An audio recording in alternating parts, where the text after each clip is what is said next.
El mundo nos ha dado varias señales. Ya nadie necesita ser dueño de su auto para recorrer la ciudad. Ahora compramos todo para nuestro hogar sin salir de casa. Hoy en día, ser una compañía sustentable ya no es una novedad. La humanidad dejó de pensar en la Luna y también se propuso llegar a Marte. Vimos a diferentes mujeres liderar empresas, comunidades y naciones. Y pasamos de ser un país que exporta cobre a uno que también exporta talento. La señal es clara, nada está escrito. Diario Financiero, las señales hay que leerlas.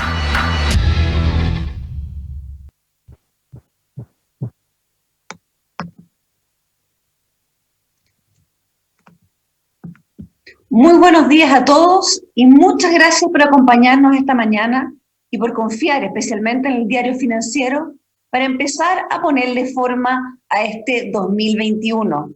Especiales gracias al ministro de Hacienda, Rodrigo Cerda, por darse el tiempo en una intensa agenda legislativa y de diseño de políticas públicas para compartir con nosotros su mirada este año. Estamos además especialmente agradecidos porque antes de empezar esta transmisión nos contó que este era el primer seminario desde que asumió, así que esto tiene un doble mérito, gracias ministro. Y también a nuestros panelistas con los que comentaremos las claves y esperanzas y los riesgos que se ven para la economía nacional y mundial en un panel posterior. Estamos en una mañana sumamente noticiosa. Hace un par de minutos, mientras estábamos empezando a prepararnos, dejé abierta la pantalla del DF y casi he hecho perder las transmisiones, pero la verdad es que lo amerita porque las noticias están en el ámbito de lo macro súper rápidas. Anoche el Fondo Monetario Internacional subió las perspectivas de crecimiento para nuestro país a un 6% y hace unos minutos el Banco Central reveló la encuesta de expectativas económicas de los especialistas para Chile. Los ojos, además, del mundo están puestos en el paquete de estímulo de Washington que tiene a las bolsas súper nerviosas. Quiero decirles que creo que además le apuntamos con la fecha. Creo que fue un buen día. Este lunes y martes el Diario Financiero ha tenido las cifras de lectoría digital más altas desde marzo del año pasado. Y ustedes dirán, ¿cómo? Si hemos pasado por el peor año que podemos recordar muchos de nosotros. Pero sí, este marzo ha sido tan interesante y tan desafiante para nuestros lectores como lo fue el marzo del año pasado, cuando recién empezamos a saber del impacto de la pandemia en Chile, cuando empezamos a darnos cuenta de lo que podía significar la llegada del COVID a nuestro país. Por eso creo que es especialmente importante la reunión de hoy día, porque sí, creo que hay una necesidad de empezar a delinear y entender este 2021 que viene tan desafiante como el anterior. Les pido a todos nuestros lectores, auditores y participantes que se sientan confiados en poder participar con comentarios o preguntas en nuestras redes sociales a través del hashtag Perspectivas Económicas 2021. Este hashtag lo vamos a estar monitoreando y yo espero en la segunda parte del seminario poder incorporar alguna de estas preguntas. Solamente a modo de marco y muy brevemente antes de darle la pasada al ministro Cerda y a nuestros panelistas, me gustaría presentarles y transmitirle algunas de las preguntas que nuestros lectores nos han hecho llegar en diferentes plataformas, a través de cada vez que tenemos café con fuentes, cada vez que tenemos encuestas o entrevistas. Y quiero solamente dárselas porque creo que podrían ayudarnos a responderlas mejor durante este encuentro. Son algunas que parto a continuación haciéndoselas. ¿Cuán coordinadas deberían estar la reactivación de la actividad con la recuperación del empleo? Hay una tremenda preocupación por cuán rápido podemos recuperar los empleos, especialmente los empleos femeninos que han sido muy golpeados en esta pandemia. ¿Cómo se va a reflejar el impacto del esfuerzo fiscal que se ha realizado? ¿Cuán eficiente fue ese esfuerzo fiscal y cuánto va a ayudar a la reactivación? ¿Cuánto va a acelerar el proceso de vacunación, que hasta ahora ha sido muy positivo comparado con otros países en la reactivación del país? ¿Cuáles de las políticas públicas diseñadas e implementadas el 2020 para aliviar el impacto en la caída de los ingresos de las familias chilenas se van a mantener? ¿Cuáles nuevas se están pensando desde la autoridad y desde otra instancia? ¿Y cuáles deben empezar a retirarse paulatinamente porque ya han dejado de cumplir su rol? ¿Qué permite y no permite el superciclo del cobre? Y en realidad, ¿hay o no un superciclo del cobre?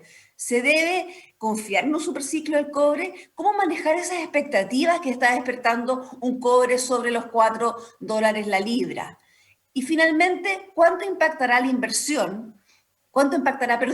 inversión un año de definiciones constitucionales y políticas importantes, donde se pretende, en algunos casos, reformular cosas fundamentales para la economía chilena, como el derecho de propiedad, los derechos de agua y tantos otros activos del marco de la propiedad privada?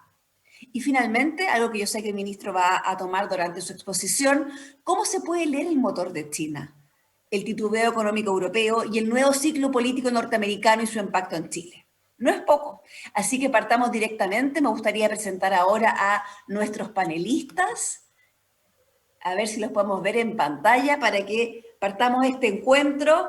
A mi derecha está el ministro Rodrigo Cerda. Muy bienvenido, ministro. Gracias por estar aquí.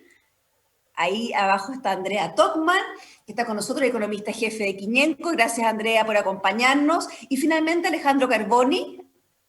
Ahí está Alejandro, que es gerente general del Family Office Inversiones ROMI. Muchas gracias a usted. Le doy el pase primero al ministro Cerda, que nos va a compartir una presentación y una exposición, y luego pasaremos a este debate con nuestros dos panelistas. Muchas gracias, ministro. Hola, ¿cómo estás, Marilí? ¿Cómo está el resto de los panelistas? Estoy muy feliz de estar aquí. Efectivamente, como tú decías, mi primer seminario como ministro. Muy contento de hacerlo aquí. Y usted me planteó muchas preguntas. Vamos a ver qué es lo que podemos responder. Bueno, sí quisiera aprovechar para tratar de dar como es mi primer seminario, tratar de dar una pequeña visión de lo que yo estoy, o lo que en el ministerio estamos trabajando y estamos mirando hacia adelante y por lo tanto cuál es un poco nuestra agenda de trabajo.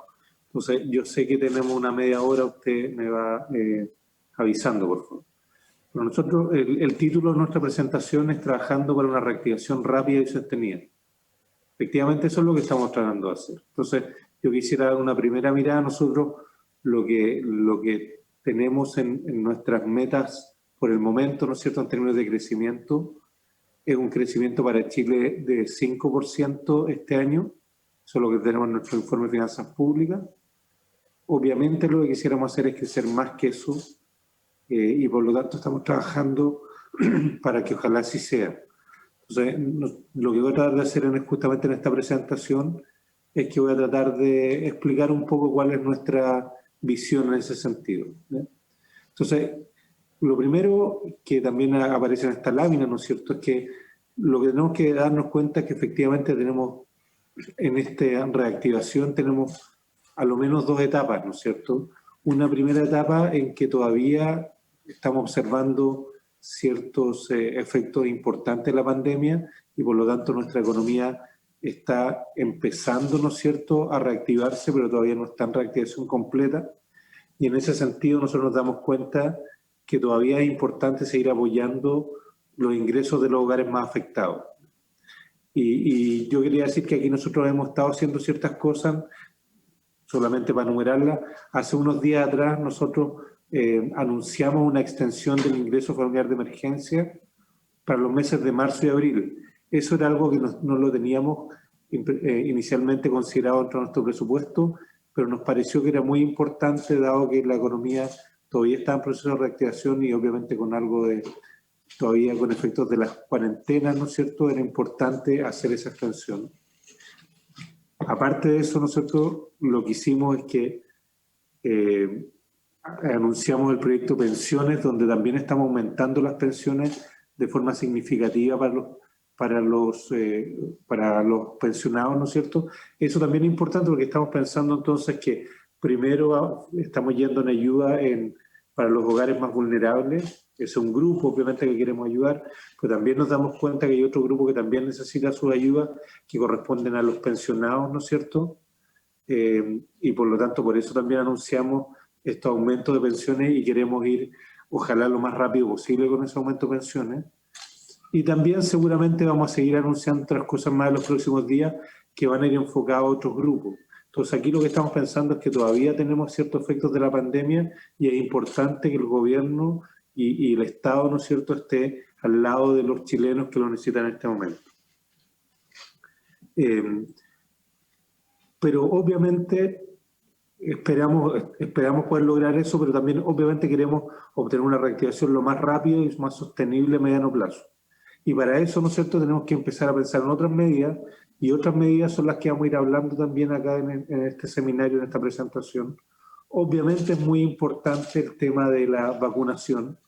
Nosotros entendemos que eso es muy importante desde el punto de vista sanitario, pero también es importante desde el punto de vista de recuperación económica, porque todavía hay muchos sectores, sobre todo, yo diría, el servicio, que están muy complicados, ¿no es cierto?, en la forma de realizar sus actividades, y en la medida que avancemos con la vacunación, eso debería permitir que esos sectores se fueran recuperando.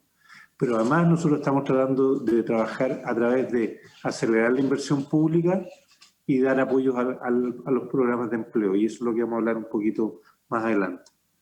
Entonces, primera cosa, bueno, obviamente estas son cosas que en general están dando vuelta en el ambiente, pero es muy importante recalcarlo, un poco lo que estamos haciendo con respecto a la pandemia, ¿no es cierto?, en materia, sobre todo en materia de vacunación.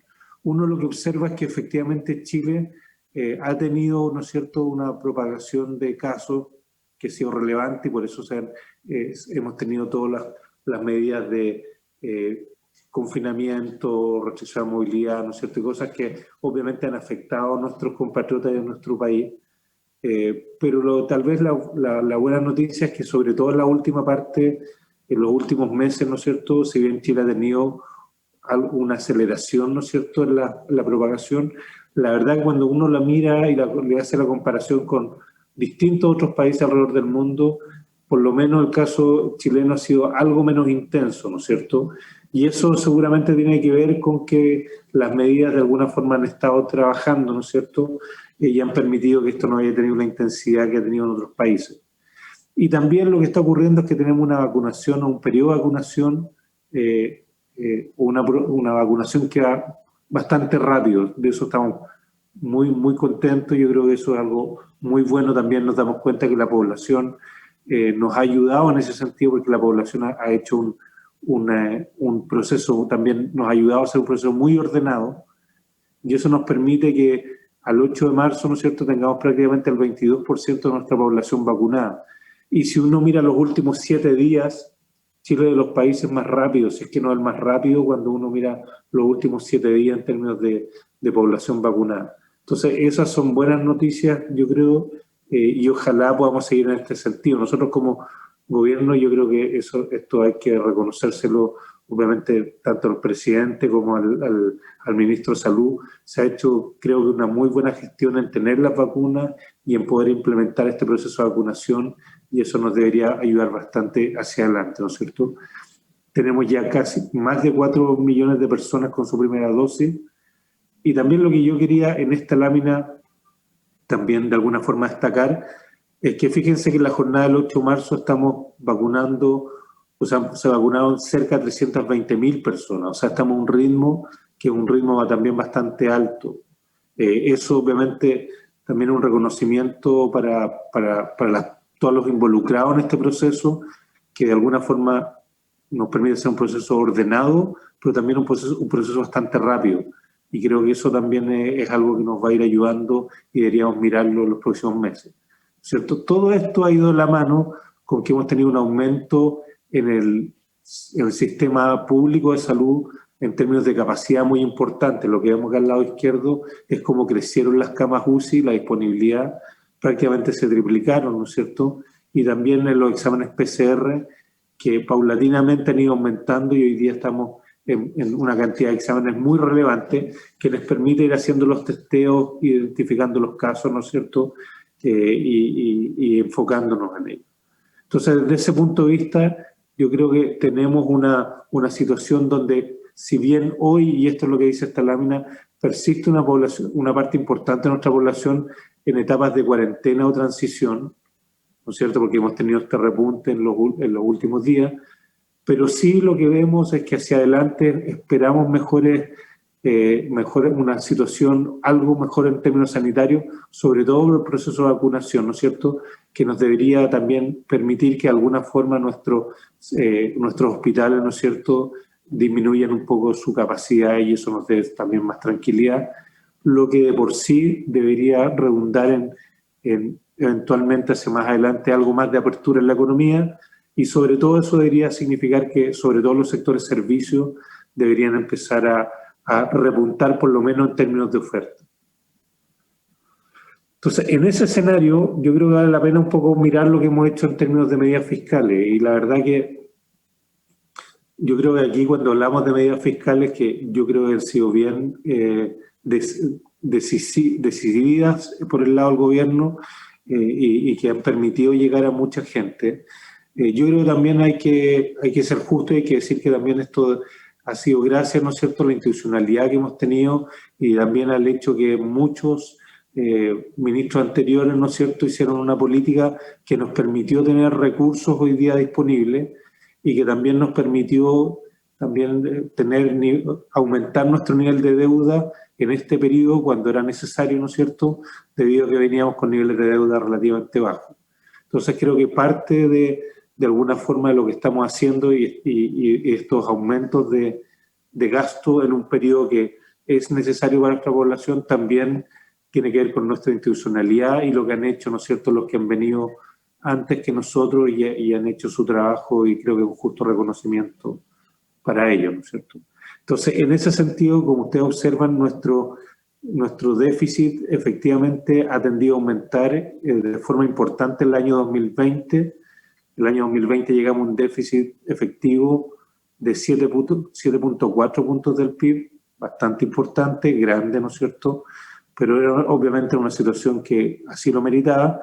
Para el 2021 todavía estamos esperando un déficit relevante, no tan grande como el 2020, pero sí con cierta normalización, en el sentido que, claro, esperamos que lo peor de la pandemia vaya pasando al 2021, eso debería generarnos mayores ingresos fiscales y eso nos debería ir permitiendo ir reduciendo paulatinamente el déficit fiscal. ¿Okay? Ahora, les digo paulatinamente porque nos entendemos que todavía, por lo menos la primera parte de este año, hay muchos compatriotas nuestros que siguen complicados y al seguir complicados, ¿no es cierto?, obviamente esto significa que tenemos que seguir de alguna forma apoyándolo. Entonces, por lo tanto, seguramente van a seguir viendo medidas del gobierno de apoyo a las familias en los próximos días, porque todavía reconocemos que la pandemia no se ha acabado y que necesitamos seguir apoyando a nuestros compatriotas. Entonces, en ese sentido, lo que vemos es que el gasto presupuestario, fíjense, el 2020 llegó prácticamente a casi 28 puntos del PIB, desde niveles bastante más bajos, ¿no es cierto?, los años anteriores. Ya entre el 2012 y el 2018 rondábamos los 23, 24 puntos. El 2028 tuvimos un aumento muy significativo donde se muestra de alguna forma el impulso fiscal. Obviamente ese nivel de gasto debemos irlo retirando en la medida que vaya retirada la pandemia, porque mucho de esto debería ser más bien gasto transitorio y es algo que tenemos que asegurarnos de que sí sea, ¿no es cierto? Pero no nos perdemos tampoco, no nos perdemos en el sentido de que por lo menos en el corto plazo entendemos que esto era necesario y en la medida que así sigue haciéndose necesario, en la medida que la pandemia todavía no desaparezca completamente, nosotros vamos a seguir, ¿no es cierto?, con esta política, que es una política que de alguna forma va en ayuda a nuestros compatriotas. Y así, fíjense que lo que tenemos al lado derecho es que hubo muchos países que hicieron impulso fiscal el año 2020, pero ya el año 2021 empiezan a retirarlo muy rápido, ¿no es cierto? Entonces vemos el caso de Brasil, República Dominicana, ¿no es cierto?, etcétera. Varios países que están en proceso de retiro de sus impulsos fiscales en Latinoamérica y el Caribe, mientras que el caso de Chile todavía seguimos con un impulso fiscal 2021 tratando de apuntalar a la economía, pero también tratando de focalizarnos en nuestros compatriotas. Así y todo, lo que estamos esperando es que la deuda, ojalá, más que ojalá, estamos pensando en estabilizar la deuda pública alrededor de 43 puntos del PIB al 2025. Ahora, uno cuando mira estas cifras, la pregunta es qué es lo que está detrás, o sea, cuáles son los supuestos que tenemos. Y los supuestos que tenemos es que vamos de a poco convergiendo a un balance estructural, pero eso es un proceso paulatino. Eso significa que no lo hacemos de un día para otro, sino que permitimos todavía ir haciendo ajustes graduales, porque obviamente hacer ajustes más rápido puede ser mucho más complicado, sobre todo cuando tenemos un montón de requerimientos sociales que tenemos que ir atendiendo. Entonces, por lo tanto, de a poco vamos a ir convergiendo a una situación más de balance que nos permite ir estabilizando la deuda en torno a 43 puntos del PIB.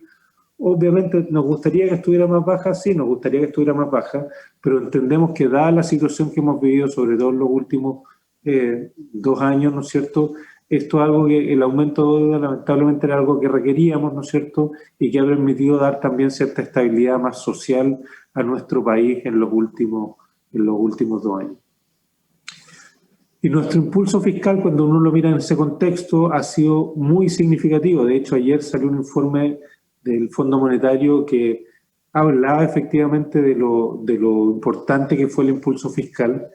Aquí lo que estoy mostrando son solamente los esfuerzos que hicimos, lo que llamamos sobre la línea. Sobre la línea significa no estamos incluyendo todo lo que sean préstamos y ese tipo de cosas que se le dieron tanto a empresas o a personas. Eso están lo que nosotros llamaríamos bajo la línea. Por lo tanto, son todos los programas que están aquí, no tienen que ver con préstamos, sino son más bien ayudas directas, tanto a las empresas como a las familias. Y como ustedes pueden ver aquí, nosotros destacamos dentro de una lista de países que han hecho un esfuerzo importante. Nuestro país también lo ha hecho, ha sido un esfuerzo decidido, importante, y hemos tratado de hacerlo lo más rápido posible para llegar a nuestros compatriotas. Así todo, entonces yo este cuadro acá creo que puede ser interesante desde el siguiente punto de vista. Estos son los gastos que fueron producto de la pandemia, que de alguna forma tuvieron que ver con el paquete que se impulsó de los 12.000 millones, ¿no es cierto?, para hacer frente a la pandemia, 12.000 millones de dólares. Fíjense que esto solamente lo ejecutado el 2020. Y como ustedes pueden ver, ya el 2020 ejecutamos cerca de 6.384 millones de dólares, ¿ya?, donde alguna parte tuvo que ver con el plan económico de emergencia, que es lo que está en la parte de abajo de la tabla, pero también después tuvimos que ver el resto de los gastos, ¿no es cierto?, tiene que ver con otras cosas que se fueron haciendo durante el año, y ahí usted puede ver distintos apoyos que se fueron dando. Apoyo a la clase media por casi 1.000 millones de dólares, apoyo a los municipios, el bono COVID Navidad, ¿no es cierto?, la segunda fase del IFE, del ingreso familiar de emergencia. Fíjese que los recursos son súper considerables ahí, son cerca de 2.500 millones. Esto es súper importante también porque cuando yo le decía a principio de la presentación que nosotros una de las cosas que hemos hecho, ¿no es cierto?, es que hemos extendido el ingreso familiar de emergencia para los meses de marzo y abril. Eso seguramente va a hacer también que tengamos que hacer un esfuerzo adicional solamente por esa extensión de aproximadamente unos 1.000 millones de dólares. Entonces también significa que estamos haciendo un esfuerzo importante este año con cosas adicionales, porque no entendemos que es necesario hacerlo. ¿Ya? Pero aquí estamos listado todas las cosas que se han ido haciendo y que creo que es interesante irlas mirando. También ha sido muy importante, creo yo, es de alguna forma tratar de disminuir el shock al mercado laboral, ¿no es cierto? Y esto lo hemos tratado de hacer ocupando la Ley de Protección del Empleo, que ha permitido que personas que eventualmente iban a perder su empleo, ¿no es cierto?, se acojan a esta ley y sigan recibiendo de alguna forma parte de los beneficios laborales, ¿no es cierto? Y como usted ve acá también, son bien significativos los números. Estamos hablando casi 700.000 personas, un poquito más de eso, ¿no es cierto?, un poquito más de eso, acercándose casi a 800.000 personas que a febrero del 2021 se habían acogido a esta ley de protección. Y también es interesante, esto ocurre tanto para empresas, mucha empresa micro, también mucha empresa pequeña y también obviamente algo de medianas y grandes, pero esto es algo que entonces hemos estado viendo en toda nuestra economía, en toda nuestra empresa, y creemos que es una muy buena noticia que se está ocupando. Pero obviamente lo que tiene que ocurrir ahora es que tenemos que pasar una segunda etapa donde estas personas vuelvan, ¿no es cierto?, a su empleo, y eso es una de las preocupaciones que tenemos hacia adelante y de lo que voy a hablar un poquito en unos minutos más. Entonces, Para las empresas, ¿no es cierto?, todo lo que sea de alguna forma las ayuda en términos de liquidez y por lo tanto, de créditos para las empresas y colocaciones para las empresas, también ha sido muy relevante. Fíjese que nosotros se impulsó un primer programa que se llama el FOGAPE COVID, ¿no es cierto?, que lo que muestra acá es que las colocaciones totales se mantienen creciendo, ¿no es cierto?, sobre todo desde fines de 2020, cuando hubiéramos esperado una contracción mayor. Una parte importante de eso, que es la diferencia entre la línea azul y la línea roja, corresponde al FOGAPE, ¿no es cierto?, que está haciendo su trabajo y está, por lo tanto, permitiendo entregar más crédito a las empresas, o si no, lo que vemos acá es que podríamos haber tenido una situación como la línea roja, que son las colocaciones comerciales sin FOGAPE, que la verdad ya mostraba una contracción muy importante ya a partir de octubre del año pasado.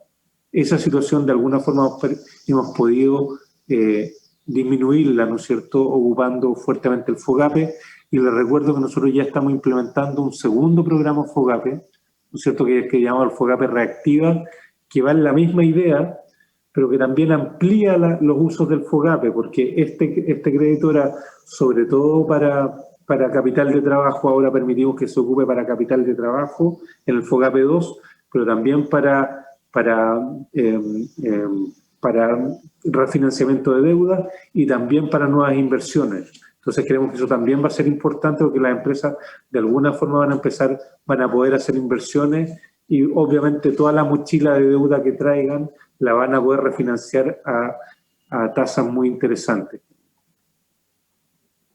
Ahora, dicho eso, por lo tanto, hemos estado dando ayudas a las familias, que es lo que les mostraba antes, y les dije también, vamos a seguir haciéndolo este año en la medida que sea necesario, y anunciamos la extensión del IFE, y seguramente vamos a anunciar otras cosas más en los próximos días. Pero lo segundo es que otras cosas estamos haciendo para reactivar la economía. Una de las cosas que creemos que es clave es acelerar la inversión. Y nosotros tenemos una tecla importante acá en el gobierno y en el ministerio, que es acelerar todo lo que es inversión pública. Entonces, lo que quería decirles es que este presupuesto es un presupuesto que tiene mucha inversión pública. De hecho, en general la inversión pública anda alrededor de los 8.000 millones de dólares, en general, entre los distintos años. Nosotros lo que hemos hecho es que este presupuesto tiene solamente en presupuesto cerca de 12.000 millones de dólares. O sea, ya tenemos un aumento muy significativo. Pero no solamente eso. Una vez que usted tiene ese presupuesto, hay que echarlo a andar. Y para echarlo a andar, nosotros lo que hemos hecho es que hemos empezado todo el proceso que significa la identificación de las inversiones. Esto significa básicamente que el Ministerio de Hacienda le dice al resto de los ministerios: está disponible la plata para que usted eche a andar las inversiones, y al día de hoy tenemos prácticamente el 93% de todas esas inversiones ya disponibles para que se echen a andar, y ya varios ministerios la están echando a andar. Esto es importante porque generalmente este proceso toma bastante más tiempo durante el año, y esa es una de las razones por la que se observa muchas veces que la inversión pública es bastante estacional, y uno ve bastante inversión pública haciéndose en la segunda parte del año y bastante poco en la primera parte del año. Nosotros lo que hemos querido hacer es adelantar todo el proceso, y esa es la razón por la que hoy día ya tenemos prácticamente la gran mayoría del presupuesto identificado y ya empezando a andar inversión.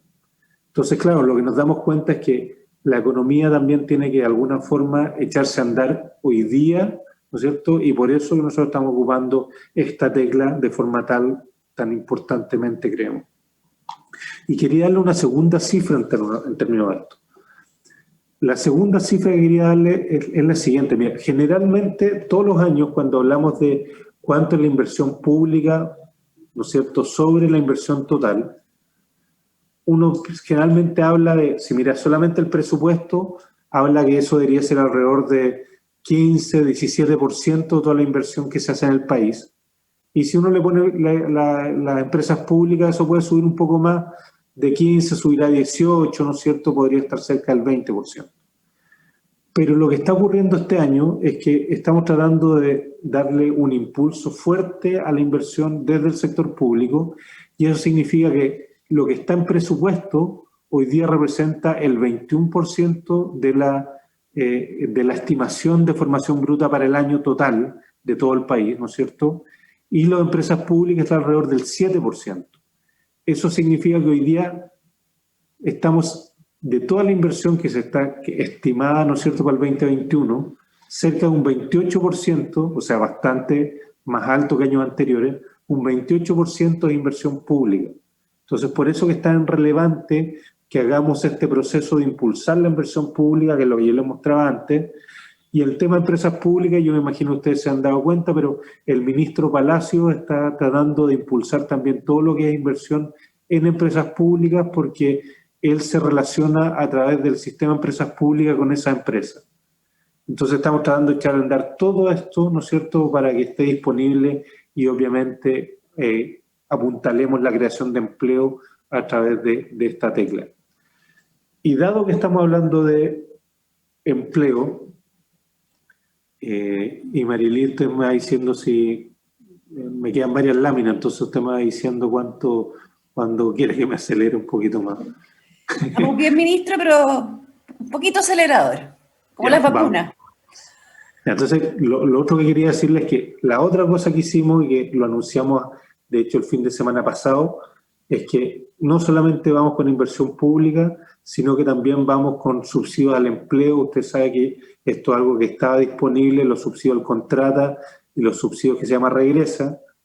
Pero lo que hemos hecho es que nos hemos dicho, ¿sabe qué? Los montos de estos subsidios hay que aumentarlos. Y hay que aumentarlos porque necesitamos de alguna forma también de que haya más incentivos para que las empresas de alguna forma contraten más gente. Y lo otro que hemos dicho es que también para que las empresas sientan que este es un esfuerzo que estamos haciendo desde el gobierno de los subsidios, lo sientan y lo sientan por más tiempo, también extendimos los plazos de estos subsidios. Entonces lo que estamos haciendo es que estamos fortaleciendo de forma bien, pero bien decidida todo lo que son los subsidios al empleo, de forma tal que volvamos a tener, ¿no es cierto?, empleo lo antes posible, esa recuperación. Y en ese sentido también nos damos cuenta, estos subsidios los hemos aumentado sobre todo en el caso de mujeres, jóvenes y personas con discapacidad.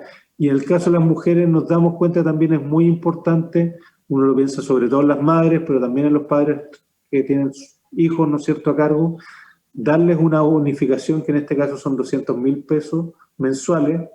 ¿Para qué? Para que ellos eventualmente lo puedan ocupar, ¿no es cierto?, si es que necesitan ellos dejar a sus hijos en una sala cuna o en un jardín infantil, ellos también puedan salir, dejarlos con tranquilidad en esos lugares, pagando, ¿no es cierto?, ocupando este bono, y eso nos permita también que ellos les pueda salir a trabajar con tranquilidad, ¿no es cierto? Eso creemos que también es importante, eso va más para por el lado de la oferta. Y bueno, ya le decía antes, también creemos que también es muy importante en esta etapa que estamos viviendo, que es tratar de impulsar la economía, pero también ir de la mano de nuestros compatriotas que más lo necesitan, también ir a esta segunda etapa de la reforma previsional que nos permita aumentar las pensiones lo antes posible, y creemos que también de forma significativa. Nuestras estimaciones nos hablan que las pensiones, sobre todo las personas de clase media, podrían aumentar entre algo más de un 20% en el corto plazo. Y esos son montos obviamente muy relevantes que las personas lo están esperando. ¿Ya? Así todo, nosotros lo que estamos viendo y lo que muestran nuestras proyecciones hacia adelante es que estamos con ciertas holguras. Esto significa que para cumplir las metas fiscales que vienen hacia adelante, bueno, así todos los gobiernos que vengan, deberían tener espacios, incluso cumpliendo las metas. Eso les dejaría todavía un espacio, ¿no es cierto?, para ir haciendo sus programas de gobierno. Nosotros por el momento, la última estimación que tenemos son cerca de 11.000 millones de dólares en los próximos 4 años, que es un monto que yo creo un monto importante para que los próximos gobiernos también puedan ir desarrollando sus programas de gobierno. Quiero ir muy rápido acá, escenario externo, ¿no es cierto? Y esto también es importante hablarlo porque de alguna forma lo que estamos tratando de decir acá también es que nosotros como gobierno estamos tratando de echar a andar el motor fiscal y apoyar a través de ese motor fiscal lo más posible a nuestra economía. Ese apoyo es a las personas, ¿no es cierto?, que nos permita también apuntalar algo el consumo, pero también a través de la inversión. Pero hay otros motores que también permiten que la economía se eche a andar. otro motor, ¿no es cierto?, el impulso externo. Y es interesante ver que efectivamente estamos teniendo, por la recuperación, ¿no es cierto?, que está teniendo el mundo, estamos teniendo un impulso externo importante. El Fondo Monetario está esperando que el PIB mundial crezca 5,5 este año. Y fíjense que la OCDE acaba también de hacer sus proyecciones o actualizar sus proyecciones para el mundo. La línea verde al lado derecho muestra la proyección que tenemos en este momento de la OCDE para el mundo, y lo que nos está mostrando, lo que nos está diciendo la OCDE, es que la recuperación a los niveles que teníamos pre-pandemia en el mundo, ¿no es cierto?, en términos de PIB, ¿no es cierto?, deberían alcanzarse ya a mitad de este año. Es una recuperación más rápida de lo que estábamos esperando antes, que es la línea roja que aparece ahí. Y eso también es una buena noticia, porque quiere decir que los motores, ¿no es cierto?, externos también están empezando a acelerarse y acelerarse rápido. Aquí lo que vemos, por ejemplo, son las importaciones chinas, ¿no es cierto?, que es uno de los motores relevantes, que es la línea azul. Vemos una relación muy importante entre las importaciones chinas en general y el precio del cobre. Y como estamos viendo también que el precio del cobre ha estado relativamente alto, también estamos esperando, ¿no es cierto?, por lo tanto, que venga un impulso importante de importaciones, ¿no es cierto?, chinas, ¿no es cierto?, en los próximos meses. Entonces eso también debería darnos cierto impulso.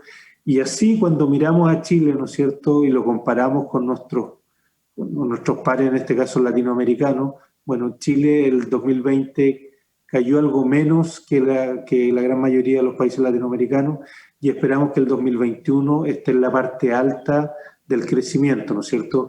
En este caso estamos poniendo para Chile un 6%, esa no es la proyección todavía del Ministerio. El Ministerio mantiene su 5% para el año, pero el Fondo Monetario ayer ya actualizó la cifra para Chile a un 6%, que es la que estamos poniendo acá. ¿Ya? Y todo esto también va de la mano con que Chile, sobre todo cuando miramos el gráfico a la derecha, fíjense que el riesgo país de Chile, medido en este caso por los CDS, se mantiene bajísimo comparado con el resto de los países. Y eso significa que todavía hay mucha confianza en lo que estamos haciendo en nuestro país. Eso uno lo percibe. De hecho, me tocó participar, por ejemplo, en el Chile Day, y uno percibe mucho interés por lo que está ocurriendo en Chile, mucho interés por cómo nuestra economía se está reactivando, mucho interés por el proceso de vacunación, y también mucho interés por el proceso que vamos a vivir en los próximos meses constitucional, que de alguna forma también muestra que somos un país que ordenadamente podemos discutir nuestras reglas del juego, y eso también significa que seguramente nos podemos terminar con una buena estabilidad en reglas de juego para los próximos años.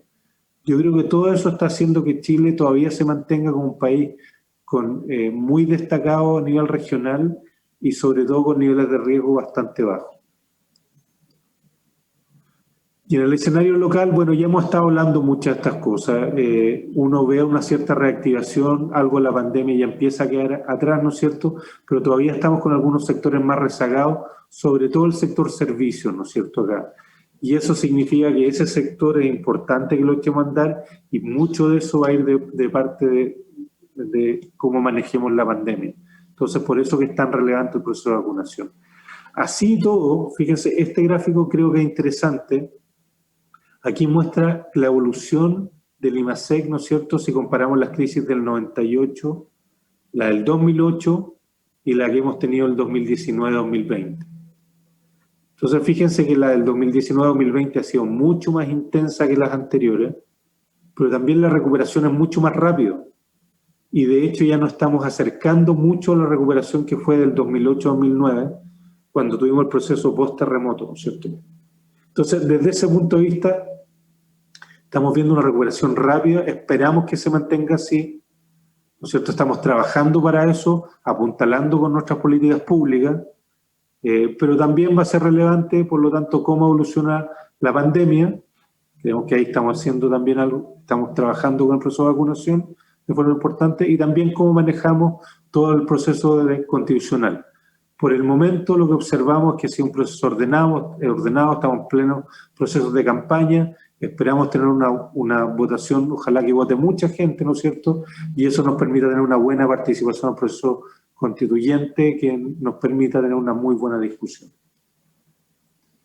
Bueno, y aquí lo que yo les decía, nosotros mantenemos por el momento nuestras metas de 5% crecimiento, que es lo que aparece acá en las últimas dos columnas, pero eso solamente, y lo ponía esta lámina acá, nosotros actualizamos trimestralmente y ya va a llegar el momento para actualizar esta proyección, una vez que también tengamos mejor información, ¿no es cierto?, para que nos permita efectivamente ir tal vez detrás de la curva del mercado. Entendemos eso, pero creemos que como autoridad nosotros también tenemos que ser un poquito más conservadores y también ir evaluando exactamente cómo va evolucionando el escenario macro.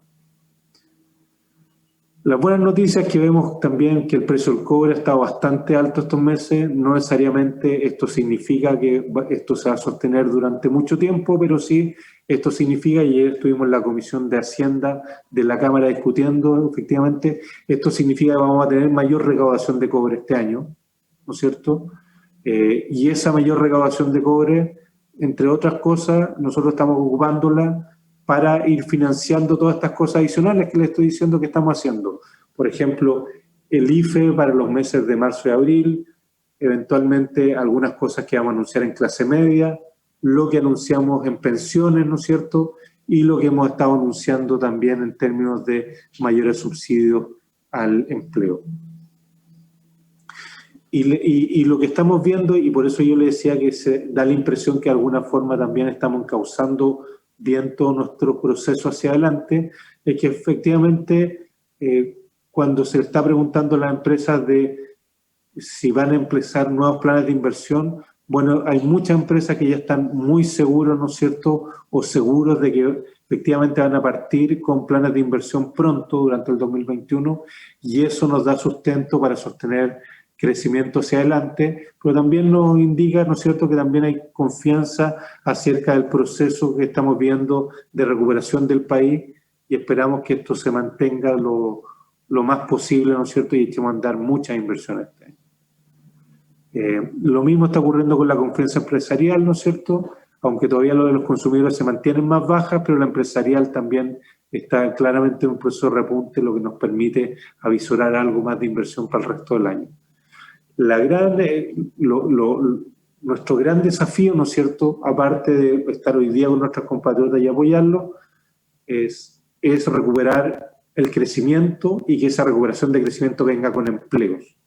Y como ustedes observan acá, efectivamente nos falta un gran camino por recorrer hacia adelante y por eso hemos hecho lo que hemos hecho con los subsidios de empleo.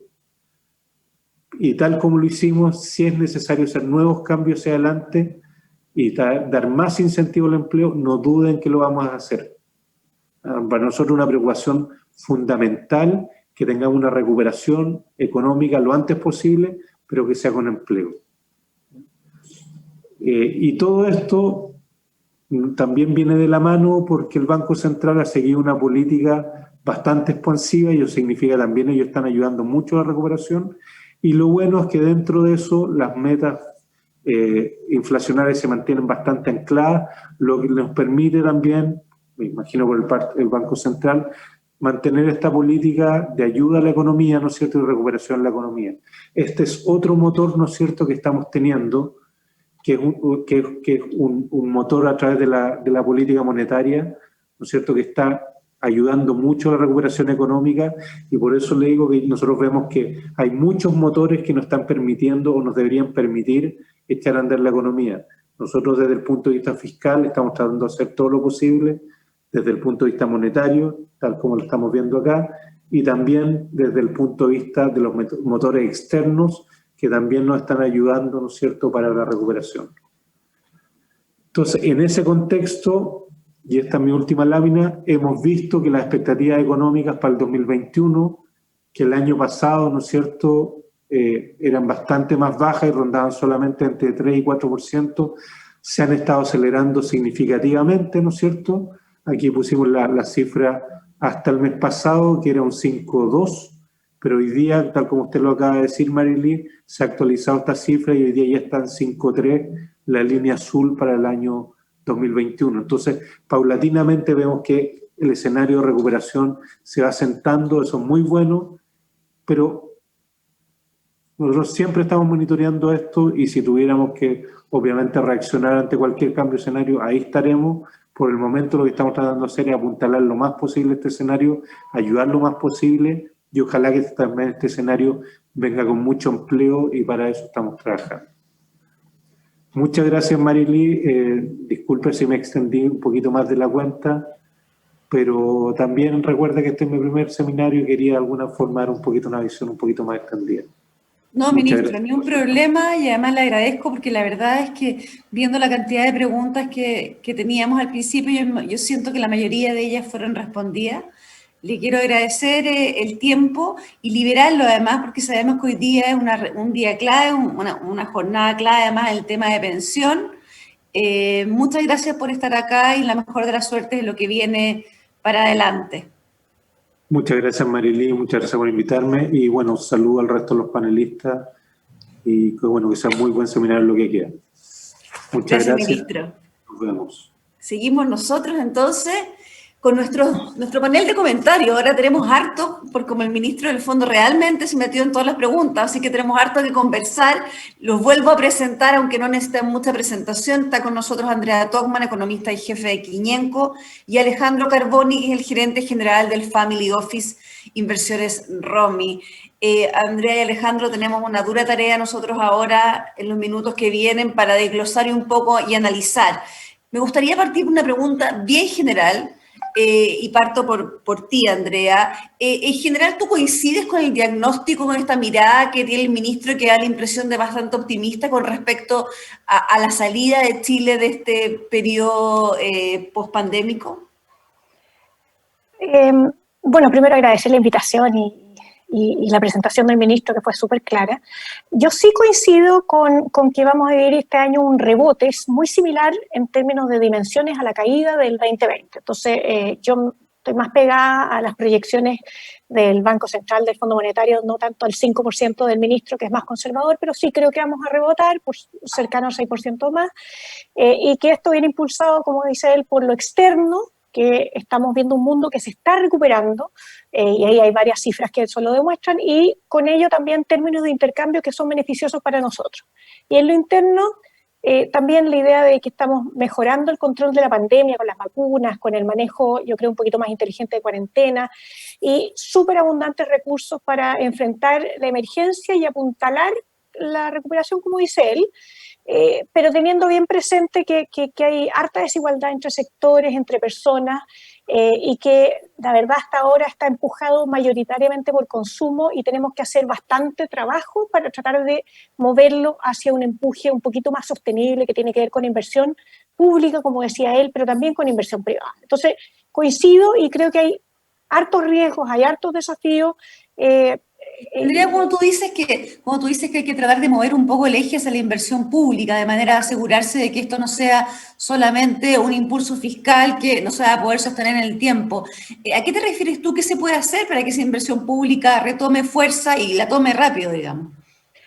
La verdad que lo que estoy pensando no es solo inversión pública, lo que quería hacer es poner en el tapete de que efectivamente lo que nos cuesta el ministro es que vamos a aumentar la inversión pública, que es la que ellos tienen más manejo de ella y que va a pasar de entre, nos decía él, entre el 15 y el 20% del total de inversión a algo cercano al 28%, incluyendo las empresas estatales.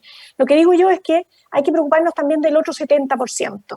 Entonces, eso es lo que estaba tratando de decir, yo parece que lo expliqué mal, pero el punto es que está bien, aumentemos inversión pública. Yo creo que esta crisis sanitaria es una crisis súper profunda, pero que está acompañada de varias otras crisis, en lo social, en lo político, en lo económico, y por lo tanto tenemos también una responsabilidad de ir haciendo frente a montones de otros requerimientos que este país tenía antes de esta crisis sanitaria.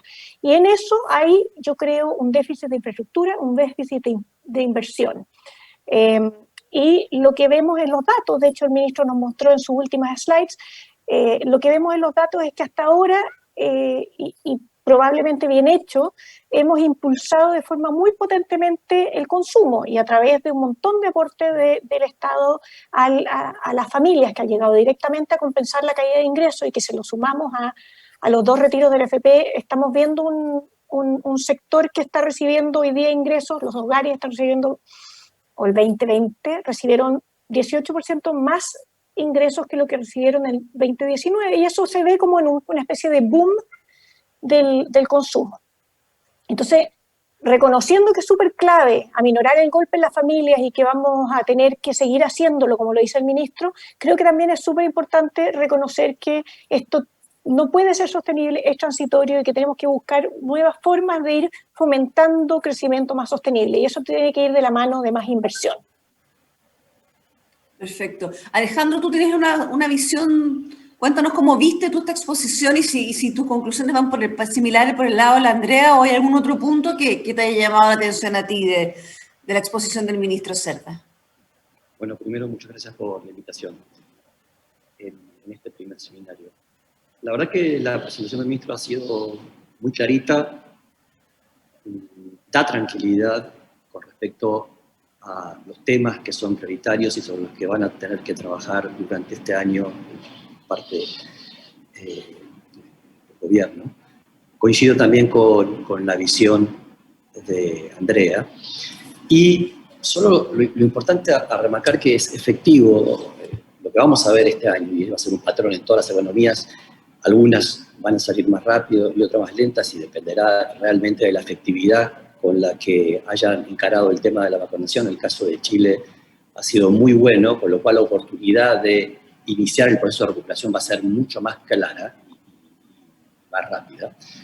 Pero donde van a existir los riesgos van a ser en la administración de la liquidez que existe actualmente, que es mucha, en la economía.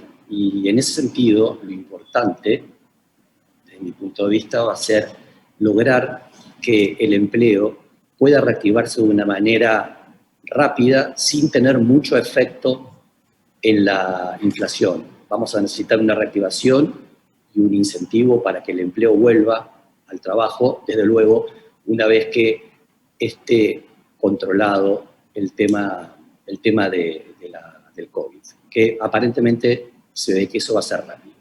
Son varios temas juntos, incluido el que estamos en un tren, estamos subidos al vagón del tren que va a generar crecimiento, dado que nuestros socios comerciales, China y Estados Unidos, están creciendo a buenas tasas, con lo cual todo indica que vamos a tener una reactivación bastante importante y rápida, pero que va a haber que administrarla muy delicadamente e inteligentemente para evitar efectos fuertes en la inflación. Todo indicaría que, dado el output gap que existe, podría en el corto plazo no verse tanto efecto en inflación, pero hay que estar atentos con el tema de la inflación. Y poniendo siempre la prioridad, incluso aún a costa de algún cierto nivel de inflación, en generar una reactivación y apoyar una activación rápida con efectos claritos en el empleo. Eso es más o menos el... O sea, tenemos este desafío de una inversión privada más sólida, que a su vez probablemente sería la base para un empleo más sustentable a la larga, y este riesgo de que el manejo de eso haya una inflación.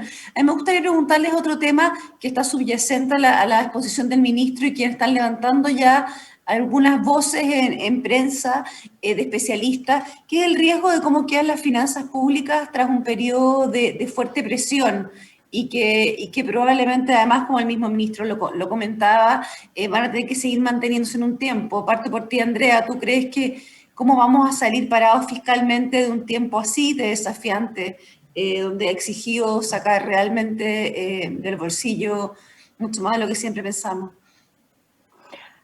Yo creo que esa es una preocupación súper válida. Yo creo que hay que estar conscientes de que estamos en un contexto que es súper complicado, que requiere y que requiso que tuvimos que usar bastante de nuestro esfuerzo fiscal previo, nuestra institucionalidad previa, nuestros ahorros previos, para poder financiar gastos que eran extremadamente necesarios en su momento, y que nos van a dejar entonces una tarea pendiente muy importante, que tiene que ver con cómo buscamos esa recuperación económica, que se hace cargo de efectos permanentes de la pandemia, con inversión, con consumo, pero además que requiere de ir retomando responsabilidad fiscal y política para cumplir con la transitoriedad comprometida inicialmente en todos estos programas. Hay que estar claramente muy conscientes de que esta no va a ser la última crisis, que vamos a vivir nuevas crisis, probablemente, dada nuestra historia más reciente, van a ser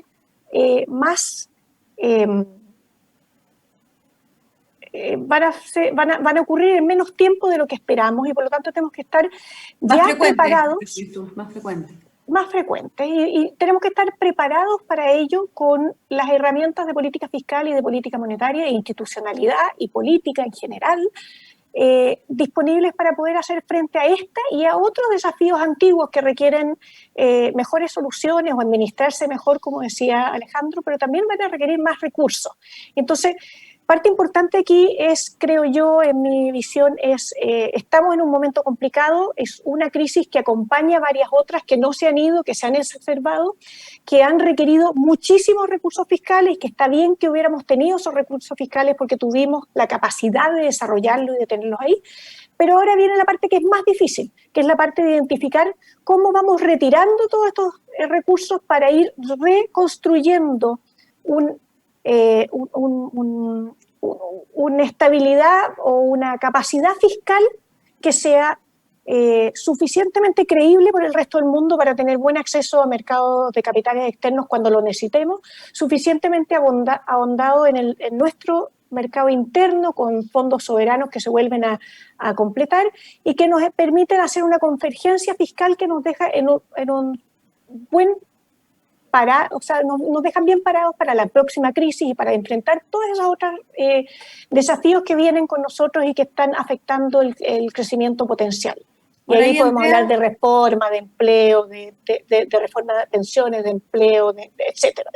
Sí, ahora ahí, Andrea, nos juega un poco el ciclo político en que estamos, porque este retiro de una serie de beneficios adicionales que se han inyectado de alguna manera a los ingresos familiares coincide con 2 años sumamente electorales, donde es más difícil que nunca el retiro. No sé, Alejandro, si tú ves también la situación fiscal como un desafío y cómo manejar este retiro o este levantamiento de medidas que fueron para la crisis, pero no pueden mantenerse en el tiempo, sino que si queremos mantener finanzas fiscales sanas. Desde mi punto de vista, sí, con el crecimiento que vamos a ver, va a haber espacio para poder hacerlo, pero sí requiere, indudablemente, del mundo político, de un entendimiento de los desafíos que estamos enfrentando como país, y eso va a requerir también un nivel de maduración y de entendimiento y de conversación que es importante y ojalá también se pueda ver en el proceso constituyente para volver a encaminar las conversaciones y tener la oportunidad de una unión que nos permita tener un futuro de nuevo promisorio. En los últimos años, cuando uno mira los crecimientos de Chile han sido más bien modestos, cuando históricamente han sido muy grandes, y probablemente lo que esté faltando hoy es un acuerdo de los temas más básicos, los 10 puntos más básicos, de los cuales todos estamos de acuerdo en dónde estamos y a dónde queremos ir. Y esos son los grandes desafíos que también coincido con Andrea, que estamos enfrentando en diferentes áreas, en el mundo del empleo.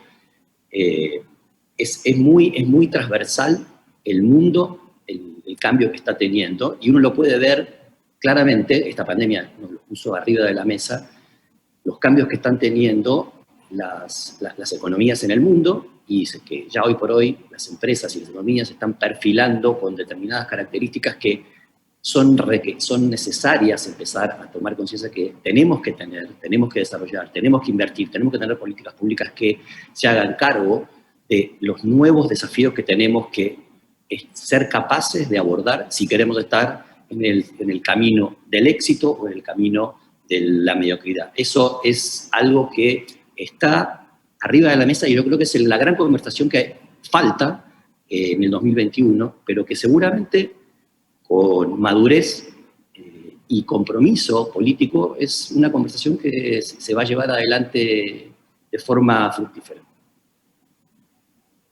Precisamente tenemos una pregunta en ese sentido, Alejandro, que estabas comentando tú, de Macarena, a través de redes sociales, que nos pregunta si ustedes creen que hay una posibilidad, ustedes que lo están viendo desde la macro, desde una mirada más experta, de llegar a un pacto amplio con respecto a las bases para un nuevo crecimiento y empleo en Chile, que da la impresión de que es algo que hoy día no hay. Y ella pregunta si ustedes ven agua en ese sentido. ¿Voy yo primero? Sí. Ya. Sí, yo creo que estamos, como dije al principio, estamos en un momento complicado, en un momento difícil, no solo por la pandemia, sino por las otras cosas que venimos arrastrando hace un buen tiempo. Pero también estamos en un momento muy interesante porque tenemos abierto una ventana institucional. Tenemos puesto todo el esfuerzo de la gran parte de la mayoría de la población en tratar de construir en forma conjunta un camino distinto. Como el ministro creo que habló de ponernos de acuerdo en las nuevas reglas del juego con estabilidad para los próximos décadas. Yo creo que hay espacio, yo creo que hay disposición de muchos. A mí me ha llamado potentemente la atención la cantidad de personas disponibles para la convención constituyente, que es un trabajo súper interesante, pero obviamente muy sacrificado, y que el perfil mixto que estoy viendo en ese conjunto de todavía muchos candidatos, me hace pensar que podríamos tener ahí algún espacio de conversación apropiado, con un buen nivel de comunicación, transparencia y de incorporación de todo el resto de la sociedad a una vía que es mucho más constructiva que la que estábamos viendo hace un año y medio atrás. Y por lo tanto yo sí veo una posibilidad de que podamos encaminarnos a una nueva ruta más ordenada de crecimiento que nos lleve a ese anhelado desarrollo económico que nos estamos, cada vez decimos nos vamos acercando y se nos va alejando. Entonces, sí, yo veo que hay posibilidad, que obviamente el momento político con todas las elecciones lo hace difícil, hay polarización, pero también hemos aprendido cosas de esta pandemia, y una de ellas es que la colaboración que pensábamos no era posible en el mundo se ha hecho posible y ha generado resultados impresionantes, no solo en la parte médica, pero también en la parte de ayudas financieras a todos los países que están más rezagados. Y por lo tanto yo creo que sí, que hay una convicción y hay una vocación de tratar de encontrar una nueva vía de ponernos de acuerdo para los siguientes 20, 30 años.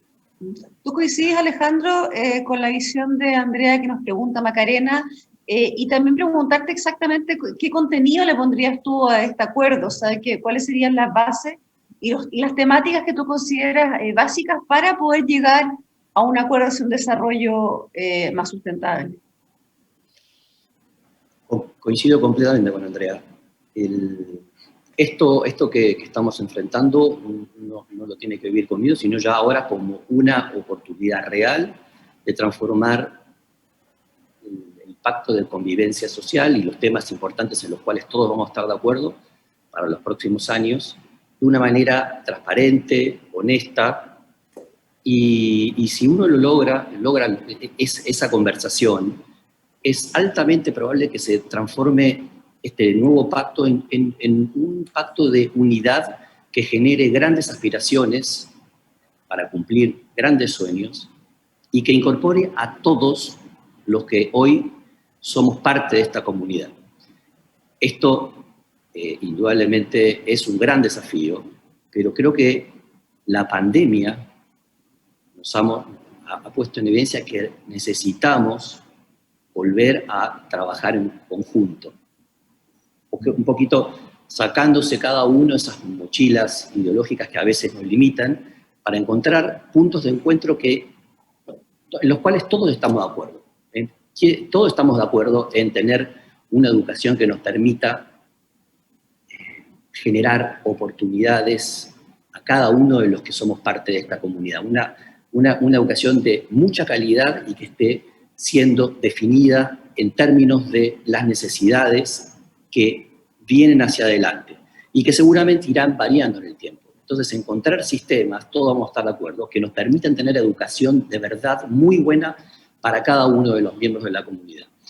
Hay puntos, muchos otros, que son bastante claros y que es cuestión de sentarse en una mesa, todo el espectro político, hablarlos, definirlos y trabajarlos, y tal vez incluso crear alguna especie de comité, no sé si un estilo de banco central, pero comité estratégico que piense 10, 20, 30 años con todo el espectro político y que constantemente estén viendo cuáles son las tendencias y qué es lo que tiene que hacer el país y cómo tiene que adaptarse la política pública en estos cambios que se van dando en el mundo para poder ser parte del tren que avanza y no del tren que mira.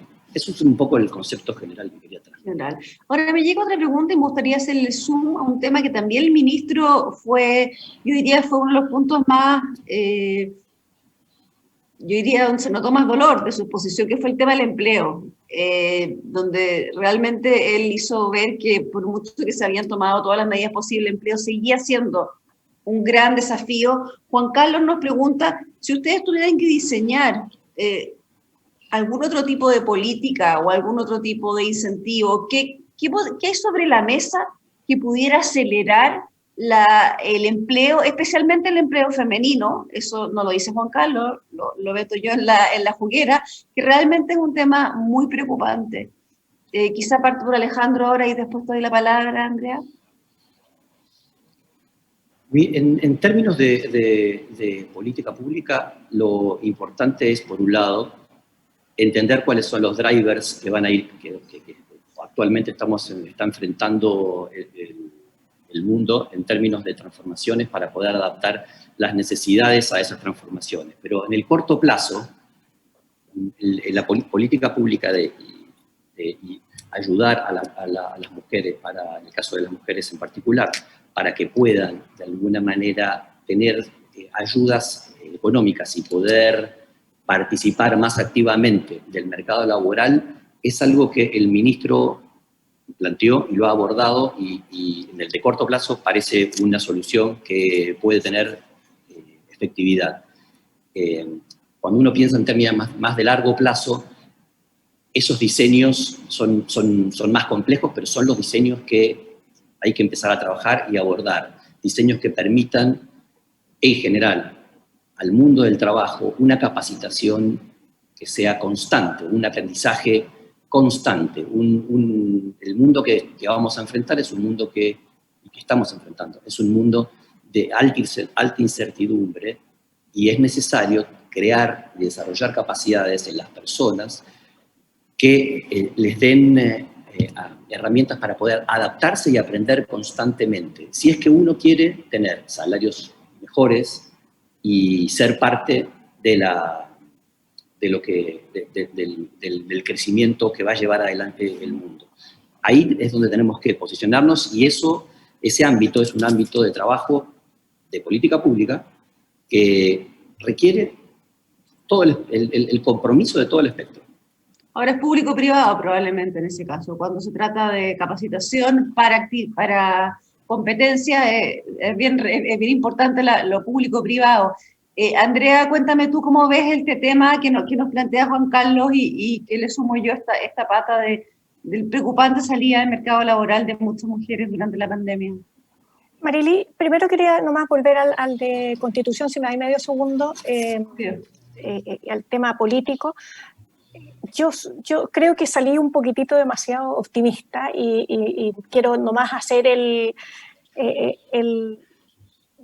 la advertencia de que esto no está garantizado y que por lo tanto todos nosotros tenemos que trabajar para que esto ocurra. Y ahí hay un compromiso que tenemos que tener en explicar bien, y ustedes en el medio sobre todo, qué se puede o qué no se puede hacer con el reescribir la Constitución. Entonces, para no generar expectativas frustradas, porque yo creo que ese es un riesgo enorme que tenemos hacia adelante, y también para entender que esto no es solo lo que quede escrito en el libro, porque lo que quede escrito en el libro, en la Constitución, no tiene por qué hacerse, primero, pero segundo, porque yo creo que lo más valioso de esto puede ser el proceso en sí, esa idea de juntarnos y conversar y repensar y casi como que soñar con cómo nos gustaría que fuera el Chile.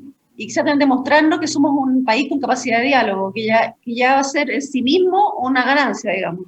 Exactamente, entonces yo creo que el proceso en sí es súper importante, el contenido obvio que va a ser importante, pero también algo que no estamos diciendo es que la transición es muy relevante, porque vamos a dejar escritas nuevas normas, pero esas no van a borrar todas las reglas que ya existen, no van a borrar las leyes y va a haber un proceso uno a uno que va a tener que ir rediseñando o adecuándolas para que se haga de acuerdo a las nuevas reglas del juego, y eso es un proceso que puede ser muy contencioso, que puede llevar de nuevo a separarnos, porque puede ser con una velocidad más rápida de lo que unos esperan y otros. Por lo tanto, aquí yo creo que lo que es súper importante es ser muy claros en cuánto podemos avanzar en corto tiempo, y ahí yo creo que es un proceso que es lento, que requiere como cocina lenta, y no mucha gente está dispuesta a eso, y por lo tanto, mientras más podamos decirlo, de que se vaya preparando el ambiente, más probabilidad de éxito tenemos, y este es un éxito que no está garantizado. Entonces, por eso, perdona que volví para atrás, pero para mí como perfecto. que... No sé, la idea es una conversación y que podamos ir dejando bien puestos los puntos que a veces uno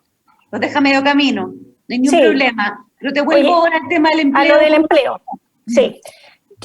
Lo que uno ve en todas las crisis, estas y las previas, es que la recuperación del crecimiento siempre va por delante de la recuperación del empleo, y dependiendo de las crisis hacia atrás uno analiza, se demora entre 1 y 3 años en recuperar el empleo, o sea, el rezago del empleo con respecto al crecimiento. Y en este caso puede ser más largo porque tiene un mayor impacto en sectores de más contacto estrecho, principalmente servicios, y vimos los datos ahí del ministro, donde trabaja además una gran cantidad y una proporción cada vez más grande del total de empleo, y sobre representando a mujeres, a jóvenes y a personas de menores ingresos, de menor educación. En otras recesiones, estos sectores de servicios son los más resilientes y son los que han ayudado a absorber la caída en el empleo. Entonces, en este caso, el empleo es golpeado mucho más fuerte, y las mujeres, que normalmente son las que salen a compensar las caídas de ingresos, hoy día no tienen esa habilidad por varias razones, y una de ellas es porque le hemos quitado la posibilidad o condiciones mínimas para salir, que tienen que ver con las restricciones de movilidad, pero también con que los colegios se cierran, con que los centros de adultos mayores se cierran, y porque además los sectores donde ellas trabajan mayoritariamente están cerrados, ¿no es cierto? Están golpeados mucho más fuerte. Entonces, estos sectores, yo creo que parte importante de qué es lo que hacemos para reactivar el empleo es reconocer, y yo creo que aquí tengo una diferencia con el ministro, porque da a entender de que vamos a volver a esos sectores tal como existían antes de la pandemia. Y yo creo que parte importante de poder acelerar la generación de empleo hacia adelante y de un mejor empleo, pero no solo de más eso, sino que de más empleo, es reconocer que muchos de estos sectores y muchos de estos empleos ya no van a existir. Y esa es una parte súper dolorosa y políticamente muy difícil de incorporar. Pero eso va a llevar a lo que decía Alejandro, al rediseño de la forma en que estamos aportando a las familias. Entonces tenemos un reconocimiento de que necesitamos fondos de emergencia para familias y para estas personas que están quedando temporalmente, entre comillas, sin empleo. De hecho, la Ley de Protección del Empleo suponía que son temporales, porque los trata de mantener asociados al mismo empleo, y tiene alguna lógica cuando esto es un efecto transitorio. Pero hay muchos sectores, particularmente esos sectores donde se contratan a las mujeres, que van a tener un shock permanente, y ese shock permanente va a requerir que rediseñemos pensando en la reconversión, pensando en que algo que es muy difícil, en que empresas ya no van a ser viables y que vamos a tener que ayudarlas a reinvertirse y a salir adelante en otros sectores, en otros ámbitos. Si no pasamos rápido a trabajar en hacer más empleables a las personas, en un ambiente que además no sabemos muy bien, lo dice Alejandro súper bien, no sabemos muy bien cuáles van a ser esos sectores que más explotan, pero claramente no podemos seguir amarrándolas a un sector, a un empleo que no tiene viabilidad de largo plazo. Entonces, apretamos el botón de pánico. Primero, no sabíamos qué tan largo y qué tan estructural iba a ser el impacto. Cerramos todo, tratamos de mantener todos los empleos amarrados porque hay capital humano específico que salvaguardar, pero hoy día ya nos damos cuenta que hay efectos permanentes. Y ahí es donde yo creo que está el gran desafío. El gran desafío de las políticas públicas es reinventar la forma en que estamos ayudando a esas familias afectadas y a esas mujeres afectadas y a esos jóvenes afectados para que hacia adelante tengan mucha más empleabilidad en sectores que van a ser viables, y por lo tanto hay que ayudar a cerrar a aquellos sectores que no van a tener viabilidad. Y eso va un poquito distinto a todo lo que era este apoyo más de emergencia, que pongamos recursos para que todo el mundo logre mantenerse más o menos bien.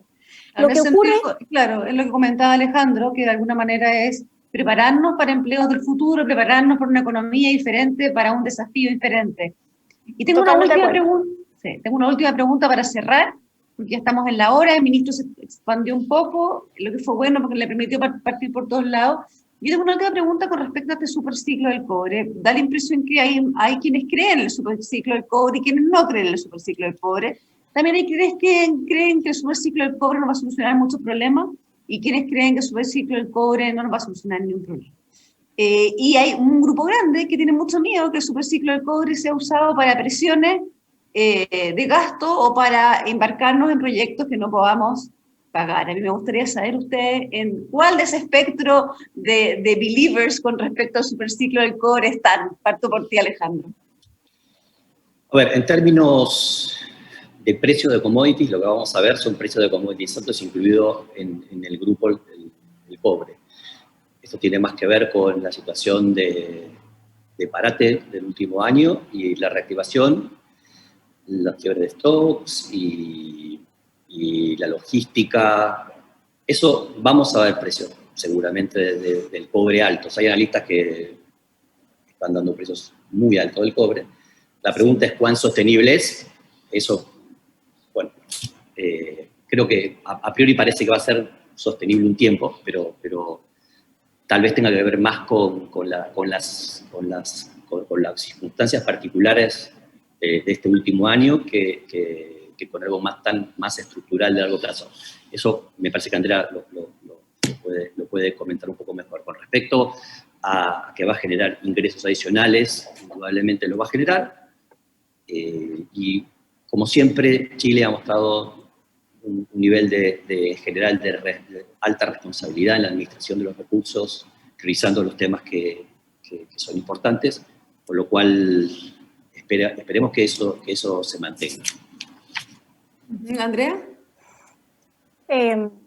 A ver, por supuesto que predecir precios es súper difícil y por lo tanto yo no apostaría por un superciclo de 20 años, de 10 años, y menos decir si es de 4 o 4.5 el precio que esperamos, pero sí en términos de fundamentos uno sí puede encontrar razones específicas para explicar un precio mayor hacia adelante y que tiene que ver, como dice Alejandro, tanto de oferta como de demanda, y en demanda uno de los temas que yo creo que sí son muy relevantes tiene que ver más estructurales, porque hay algunos de corto plazo, pero más estructurales tiene que ver con un renovado interés por que el desarrollo del mundo sea más, entre comillas, verde, ¿no es cierto? Y eso va a tener un impacto sobre la demanda permanentemente del cobre, y eso es algo, entre comillas, positivo. Y además tenemos la recuperación de todos los países que estamos viendo con asimetrías, pero que va a generar demanda que es un traslado de demanda, primero por la caída del año anterior y por cómo se redujo la actividad, pero también porque cambian en el fondo los modelos. Y hay un efecto de oferta que tiene que ver con todas estas dificultades de actividad que tuvimos, que están aumentando además los precios de transportes de estos productos, etc. Entonces, hay probablemente indicadores de que hay una mejora en el precio del cobre y eso es bueno. Es bueno y no solo para los dueños de las minas, como se ha querido decir últimamente en la prensa, digamos, o en las redes sociales, para no ofender a Marily. Eso mismo iba a decir, pero adelantaste. Sí, vi tu cara y dije, me va a retar. No, pero ahí podemos hacer una discusión y yo creo que es una discusión súper válida de saber si es que lo que va a aportar o no va a aportar el mayor precio es suficiente en términos de las arcas fiscales o no. Hagamos esa discusión, pero con información, no con eslogan, no con mentiras, no con descalificaciones. Entonces, pero estos recursos adicionales que son, independiente de que tan largo sea la recuperación del precio, son recursos adicionales que nos ayudan a tener una mejor respuesta fiscal y que nos han ayudado a tener mejores respuestas fiscales a esta crisis y a las crisis previas que otros países. ¿No es cierto? Los fondos soberanos son plata ahorrada con ciclos previos y un súper soporte para financiera del país, la credibilidad, el acceso a financiamiento internacional y a la credibilidad propia de la ciudadanía de que en la próxima caída me van a poder ayudar tanto como me ayudaron hoy día, que además es impresionante. Entonces, lo que es importante entonces es decir, sí, estos son recursos adicionales, pero ojo, que puede ser posiblemente transitorio, y segundo, que tenemos que seguir pensando en cómo apuramos la transformación y no nos quedamos pegados en volver a entregar estos recursos sin pensar en las futuras crisis que vamos a enfrentar y sin la convergencia y el compromiso de que esto era transitorio. Por ahí sería yo creo que estoy entre medio de las tres de las preguntas que hiciste tú. Bueno, yo solamente a ver si soy capaz de resumir lo que hemos conversado. Tuvimos hoy día una exposición bien completa del ministro de Hacienda, Rodrigo Cerda, pero además entre los temas interesantes que pudimos tocar con Alejandro y la Andrea fueron, creo yo, uno es que si bien estamos todavía en la mitad de la crisis, o sea, esto está lejos de terminarse, sí quizás es el momento de poner una mirada de mediano plazo, tanto para redefinir cómo va a ser el empleo, de manera que las ayudas que vengan en el futuro vengan mirando esta nueva economía y no se queden pegados en tratando de reconstruir una economía que ya no va a ser igual, querámoslo o no, y que no depende de lo que uno haga en el sentido de ayudar. También recojo la idea de que hay una posibilidad importante de que se inicie un diálogo fructífero en el marco constitucional, que tiene sus riesgos, en el sentido de que siempre puede haber focos de polarización y de no discusión de los temas de importancia y que haya sobreexpectativas, pero que también es una oportunidad para sentar las bases de un Chile con un desarrollo en el que todos estemos cómodos y que mire hacia adelante. Y finalmente agradecerles muchísimo a Andrea, Alejandro y al ministro que ya partió por este primer seminario de 2021, y espero que en 2022, en marzo, nos volvamos a encontrar con otro escenario no de crisis y estemos hablando de temas ya derechamente de, no sé, desarrollo económico. Así que muchas gracias a los dos y que tengan un excelente día. Gracias a nuestra audiencia, tuvimos más de 7.000 personas conectadas en cada minuto, así que les agradezco a todos y al equipo del Diario Financiero que hizo posible este encuentro. Que tengan un gran día. Muchas gracias. El mundo nos ha dado varias señales. Ya nadie necesita ser dueño de su auto para recorrer la ciudad. Ahora compramos todo para nuestro hogar sin salir de casa. Hoy en día, ser una compañía sustentable ya no es una novedad. La humanidad dejó de pensar en la Luna y también se propuso llegar a Marte. Vimos a diferentes mujeres liderar empresas, comunidades y naciones. Y pasamos de ser un país que exporta cobre a uno que también exporta talento. La señal es clara, nada está escrito.